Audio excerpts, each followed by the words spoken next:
Warriors grip communities in Yoruba-speaking local government areas as bandits unleash a wave of violence, displacing families, crippling local economies. Now, Governor Usman Ododo has responded with a bold vow to crush the criminal elements, threatening peace and restore order by strengthening traditional institutions and also deploying strategic force. But will this be enough to reclaim the trust of traumatized residents? Well, joining me right now to discuss this is Jerry Omadara, as the State Security Advisor to the Governor of the state. Thank you so much for your time, sir. Thank you very much. Good evening. All right. Let me start by asking for an update on what the current security situation is, particularly in the Yoruba-speaking affected local government areas in the state. We love to defy a little, not devastated Yoruba state, the Yoruba area of the state. We have a challenge in the Yagba East and maybe Yagba West. Mostly Yagba West, where we have the bandits that occupies the Babanla, Babansago, Gugu, Pattage area, and also Urago, area in the southern part of Kwara State that have camps. They're disturbing, they come into Yagba East, Yagba West, particularly Okoloke, Okuron, and Isaluesa, where they disturb our people. They don't have their camp in Kogi, but they come in to take our people, and they deny our farmers, they deny our people livelihood, in which proactive measures was taken, which the governor, you are aware, last Monday was there. He visited there along with the current clearance operations in that area. The clearance operations involve the military of the 12th Brigade of Nigeria, Army, Lokoja, the DSS, the police, quick response, and even the mobile, as well as the men of the Nigerian Navy. They are currently carrying out that operation there with assistance from the NSA office, giving us enough support to ensure that our people live in peace. And I think we are doing very well. The people are happy to have seen their governor with them, to interact with them, to share, in their grief or what they have gone through. And today, the people are happy, particularly with what the governor have done. All right, sir. Let's, of course, examine the root cause of this. I mean, how are these Marundas, these bandits, able to gain control of these areas? Not really gaining control. We failed within the country to realize the movement or the changing faces of crime and criminalities. Remember, far back 2014, 2013, 2015, you hear of armed robbery, but later everything shifted to kidnapping. And it took serious control of the Northeast. From there, from Boko Haram, all that before they were declared a terrorist group, and now to banditry in the Northwest. The effort of the military, the effort of the security agencies to handle that area, the Northeast and Northwest, push them to North Central. And Kogi is very central. It's because of the efforts of the current government of Kogi State that make Kogi not to be a place for them. And now they find a place within Kogi. We have them within the Lokoja and Kababon local government, which will be able to tackle very well. But that area in Babanla, Babasago, in southern part of Kwara, is where they are currently occupying, and the head of the bandits there, Batijo and Tangunti and some of them, they are there, but from what we have done from Kwara State and Kogi State today, I think they are finding it difficult to operate. The people are getting better now. All right, now talking about people getting better, one would also want to ask what, will I call it, sustainable plans the government is putting in place in terms of security. What we often see is reactive. There's an incident and then the government comes in to react to it. What Nigerians or residents will really want to see is the government itself being proactive, where intel is gathered, and before there are attacks, it's quashed. So are there mechanisms being put in place as we speak to ensure that the government is proactive rather than reactive? I sincerely disagree with you when you talk of government like government of Kogi State reacting. No. We have our network of intelligence gathering. We have our deployment system.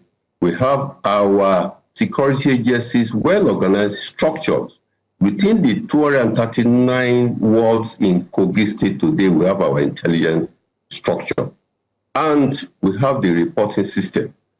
So every time we carry out, since we noticed the changing faces within the crime and criminalities in the country, and because of our central nature, we have proactive deployment.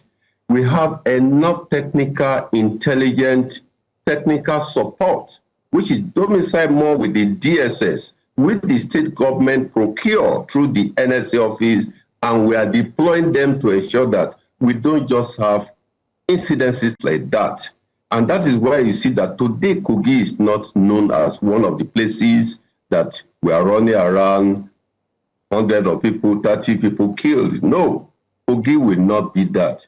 We are reacting to incidents before we prevent events, but you cannot. Even in US, you cannot prevent. Because sorry, sir. Sorry to interrupt your line of thought. You said, you countered what I said. You said that the government of Kogi in particular is more proactive than reactive, when it comes to handling these insecurity cases. But there are cases of attacks. Let me give instances. For instance, in September 2025, this year, about 5 police officers were killed in separate attacks in Yagba East and also local government areas. In October to this same year, 27 residents were massacred in a midnight raid in Barricade, community, also in Egbe. So my question to you is this. These are incidents that maybe could have been... I think it's better you get it well. You see, you have to get your fact very well. So, okay, please dispel my fact. It is not true. I think it's better you allow me to tell you the truth. Okay, please tell us what Sahara Reporters story as facts. No 27, no bandit were killed. No 27 people were killed in Barricade, as you have just said. We lost 3 policemen in Yagba. So are you saying in that sorry, so how many people were killed, just to get the numbers clear? Nobody was killed. Go and find out. The government have refuted it. There is no incident like that. No security agencies in Nigeria will tell you that 27 people were killed in Kogi State.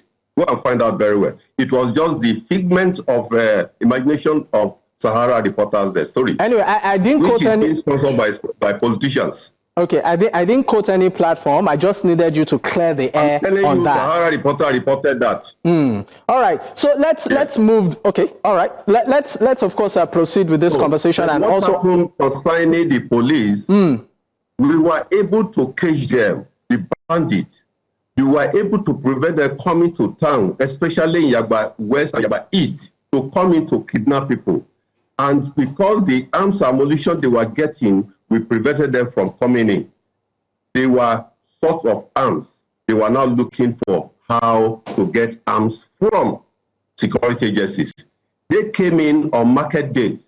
The 2 times they attacked those police checkpoints were market days, where the police were on check of those people coming in. It was not that at the war front that they collected their arms. They killed them that day and they were only looking for arms. And were able to mobilize immediately. And that is why I told you that in Kogi, we don't react. We have a system to prevent. And the prevention state that we have is the clearance operations we are carrying out. And that is why you see in the last 3 weeks, you will not have heard of any incident in Kogi State. Okay, I just mentioned a few out of a couple of scenarios. You mention one and any other one, and I will tell you every fact I have it. Okay, can you just enlighten us with the issue around Oba James Dada Ogunyada, the traditional ruler of Okoloke? He was kidnapped. Yeah. There's no doubt that you can have a kidnapped. The governor himself met with the traditional ruler last Monday, in which he stayed with him, shared experience with him, and consoled him. There are a lot of things that happened at that time. He was kidnapped, and we were able to get him released. There's no doubt about that. It's not that you can eradicate crime and criminality. No, you still have one kind of kidnap or the other, but not as massive as you are trying to portray it. Kogi is not under threat, but we are handling emerging threats in the state. All right. Now, there are calls for state police. Do you think that, to a very large extent, this would help beef up security in Kogi State? There is no doubt that Kogi State was one of the first that responding to the directive to submit whether we are in support or not. And I think we are the first or second that submitted in support of state police. As of today, Kogi was one of the first that established Kogi Vigilante Service in September 2016.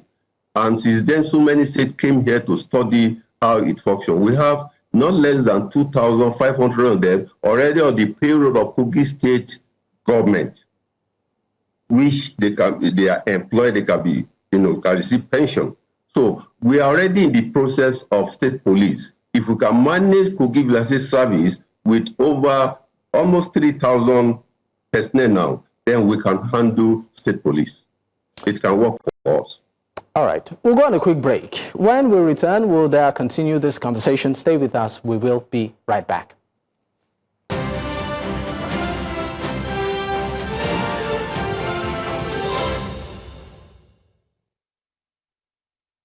Many thanks for staying with us. I still, of course, have my guest with me, and we're discussing at the moment security situation in Kogi State. Thank you for staying with me, sir.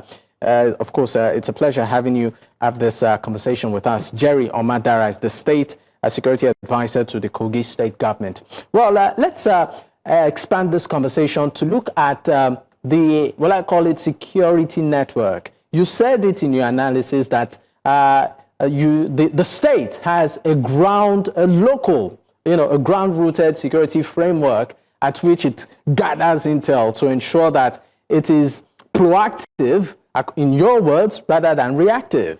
What does this look like? Let me give an example. At about 11 p.m. yesterday, an intel was received from a local that a bandit that was shot was under treatment somewhere in a remote village within Bunu community, Ape. And this message got to me, and before 5 a.m., those people were arrested. Where he was being treated, he was arrested. He's right now in our custody. And before the governor will even know, and the governor gave directive, that house must go down. We will demolish the house where he was being treated. That is to tell you, from grassroots intelligence to active way of getting to arresting the offender. So our system of intelligence that is ward-based and local government-based. Ward-based in the sense that I have my intelligence domain. The governor even have his own, the local government chairman have, but we still report to the same. You discover that you are getting facts from 3 or 4 major areas. Apart from the security agencies, remember you still have the DSS, the police, CID, everybody. We carry out and we are in synergy working. The head of security agencies in Kogi, they have their meetings. They have meeting with me. They will have the council, security council meeting. Then we still have intelligence security committee that the SGS supervises. So it is a well-structured intelligence gathering that nothing happened in your local government. I can still give you an example. This morning, I received a report at about 7:15 that in Lankwese, our vigilante pursued criminals and they entered Edo State Lankwese. But the Edo State government arrested our vigilantes and we had to make process. Immediately before 8 o'clock, I was aware. I will make the process to make the authority to know that they are genuine vigilante people. So we have our structured intelligence gathering, and the reporting system is very well working. All right. Now, Kogi State is bordered, by a couple of other states. And most times, just like the scenarios that you've given right now, that they're usually cross-border, will I call it, movement of some of these bandits and Marundas. What is the state doing to secure its borders? You see the only state with 9 borders, with FCT making 10. So the central nation make it, we are the closest to the north, we are the closest to the south. And that gives us a lot of work. I work hand in hand with the security advisor in Ekiti and that of Ondo. The same thing happened. We work hand in hand with Edo State as well as Benue. So there is no state we have borders with that we don't have relationship. And the head of security agencies, they still have their North Central meetings. The DSA just came back from The DSA director just came back from Jos last week to have the North Central. So because we are neighbors, we must be able to collaborate, have synergy. There are times we have moved to Edo to arrest criminals in Auchi, and we are allowed to go in. We are currently cooperating with Kwara State. We are carrying out clearance operation. The 12th Brigade is leading that of Kogi, while the 22 Brigade in Kwara State is leading that of Kwara. So if there is no synergy, we cannot win the war. There is need for serious collaboration among the security agencies, among the intelligence committee, and among the working group. Even the traditional rulers, they must cooperate among themselves. And pattern of crime is a bit tough. The crime in the north may be quite different from the crime you may see from the east. So we situate our own line in that line to make sure that we get acquainted with everything that's happening within our neighbors. All right. Before I let you go, just in 30 seconds, let's talk about the rural areas, the interlands, the farmers and people living in those areas that, seem to be far from the city and are also prime spots for many of these bandits and attacks. What structures or plans, concrete plans, are put in place to ensure that these areas that are far from the main cities are protected? That is grassroots policing. If you have the vigilante, they are not deployed only to the state capital. Every vigilante group they are in the community. Apart from vigilante group, we have not less than 50 hunters employed by the state government. We also have independent private security group employed by Kogi State Government. You see, Kogi is too central that I always canvass for special intervention security fund for the state, because we are fighting from the north, we are fighting from the south, we are fighting from the east. So what we need is serious collaboration and funding by the federal government to assist us. But we are doing the best not to cry to federal government every now and then that something is happening, the Tinubu must come and help us. No, we will use the resources given and the one we have to tackle the emerging security in Kogi State. All right, thank you so much for your time on the program. Jerry Omadara is the State Security Advisor to the Kogi State Government. It's been a pleasure having you, sir. Thank you very much. I appreciate it. All right.